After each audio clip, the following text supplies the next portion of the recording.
Hi people, it's me Anja, my pronouns are she and her, and welcome back to my channel for part 4 of my favorite Asian fantasies. What is not an Asian fantasy is what's been happening in Palestine lately. The genocide in Gaza is absolutely so diabolical and devastating, so please know that I am pro-Palestine, and there are resources in my description box below in case you want to educate yourself. I think it's so important and so relevant to continue to talk about this, because it's just so sad, and like we shouldn't give up hope and we should never forget about it. So with that said, without any further ado, the first book on this list is called Hamra in the Jungle of Memories. This story is a middle-grade Malaysian retelling of Little Red Riding Hood, and it's absolutely so good. First of all, the book cover itself is so pretty, but the story inside is also so good. The world building is absolutely so magical and it's so immersive. The plot is so engaging and so intriguing. Like, the characters are so well developed and so distinct. The Malaysian culture comes to life so well. The characters are so well developed and so distinct. I think I might have already said that. But anyway, this book is so good. It's absolutely so awesome. So with that said, I would definitely highly recommend it. The next book on this list is called Sona and the Golden Beasts. I still don't know if it's pronounced Sona or Sona, but anyway, this story is a middle-grade fantasy that I think is Indian-inspired, if I'm not mistaken. But anyway, it follows the main character on a dangerous quest as she grapples with magic and the lasting effects of colonialism, which is so incredibly important right now with what's been happening in Palestine.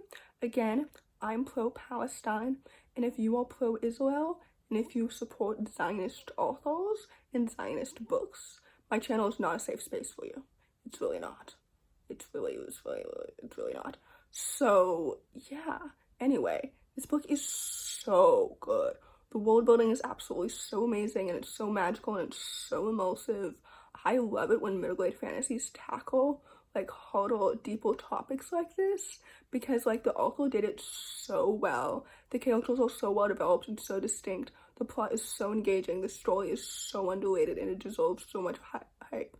It's definitely one of like my favorite middle-grade books that I've ever read this year, which I know says a lot because I think I've read like 120 books this year already, and I don't know how many of them are middle grade actually. But anyway, I do read middle grade a lot, as you all know. So I think I'm known for reading middle grade, but I think that's because people don't often read middle grade. So I'm often the only person they know that reads it. But anyway, the point is, this book is excellent, and I truly, really enjoy it so much. It is so good and so immersive and so magical and absolutely so amazing and so relevant. So anyway, with all that said, I would definitely highly recommend it. The next book on this list is called If I Have to Be Haunted. This story is a YA urban fantasy following a young Chinese main character who reluctantly makes a deal to raise her nemesis from the dead. I believe, if I'm not mistaken, this is the only East Asian book on this list, which is a good thing because the majority of the time, whenever I'm reading an Asian book, it tends to be from an East Asian influence, which, don't get me wrong, I love those stories, but oftentimes I feel like people forget that Asia includes other countries that aren't just China, Japan, and Korea. You know what I mean? But anyway, the point is, this book is absolutely so fantastic and it's so good. The world building is excellent. The romance is so well paced and so awesome. The characters are so well developed and so distinct. The plot is so engaging and so intriguing. This book definitely deserves all of its hype and so much more. I can't quite remember if there's going to be a sequel or not, but if so, I will definitely continue the series because this book was so amazing and absolutely so awesome. Like, I was so immersed in the story from the beginning to the end. This book deserves all of its hype and so much more. So anyway, with that said, I would definitely highly recommend it. The next book on this list is called Somewhere in the Deep. This story is a YA South Asian inspired fantasy following a young main character who must venture into the mines to gain money to pay her parents' debt. This story is absolutely so excellent and it's so well done. I think I read this book at the very beginning of the year, and if I'm not mistaken, it was one of my favorite books that I read in January, and it's so good. The world building is excellent, and it's so well done. The plot is so thrilling and so intriguing. The characters are so well developed and so distinct.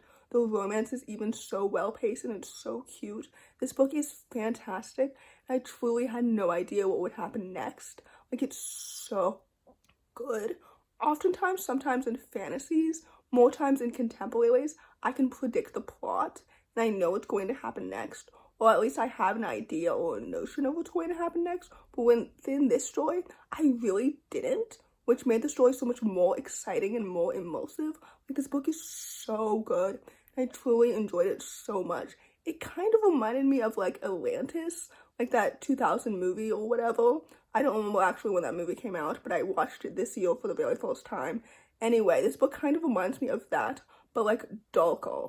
You know what I mean? I actually don't know if that's an apt comparison, but the plot kind of reminded me of that in a way. Anyway, the point is, this book is so good. I would definitely highly, highly recommend it. The next book on this list is called A Tempest of Tea. This story is a YA South Asian inspired fantasy that follows a young orphan who's determined to do whatever it takes to save her self-made kingdom. This book involves vampires and heists. This book is absolutely so fantastic and it's so good. First of all, the world building is so magical and it's so immersive and it's so excellent.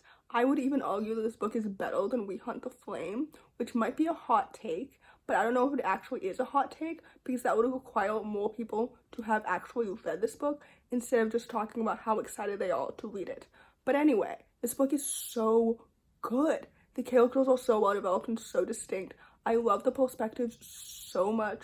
The romances are so cute and so awesome. Like, I'm so excited to read the sequel. I think this book is the start of a new duology, but I'm assuming that it will be a duology and not a longer series, just because her last series was also a duology. But anyway, the point is, I'm so excited to dive back into this world with these characters, with everything that has happened to them, because this book is so good and it truly deserves all the hype and so much more. So anyway, with everything said, I would definitely highly, highly recommend it. The last book on this list, and certainly not the least, is called Dragonfruit. This story is a YA Pacific Islander inspired fantasy that follows two childhood best friends who are also estranged, and they reunite after they realize that they're both looking for the same thing, the egg of a dragonfruit, which has the power to undo sadness.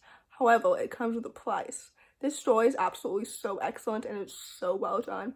I feel like most of the time, whenever people are reading books that are AAPI inspired, they tend to leave out the PI. So please remember to include the PI. And it's absolutely so important because, like I said earlier, Asia includes more countries that are not just China, Japan, and Korea. So anyway, with that said, this book is absolutely so excellent and it's so well done.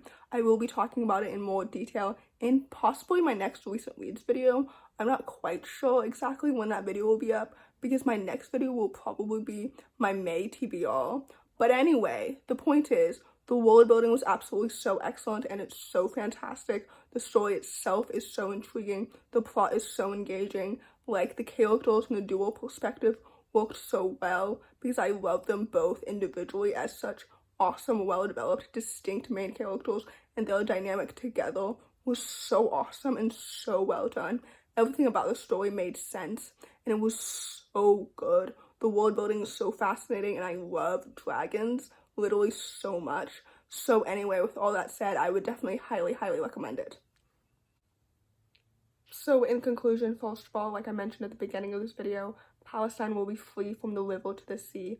And if you catch me promoting any Zionist stories or Zionist authors, please let me know because I do not do that on purpose. Second of all, since this video will be going up in May, happy AAPI month if you are part of the community, especially like myself.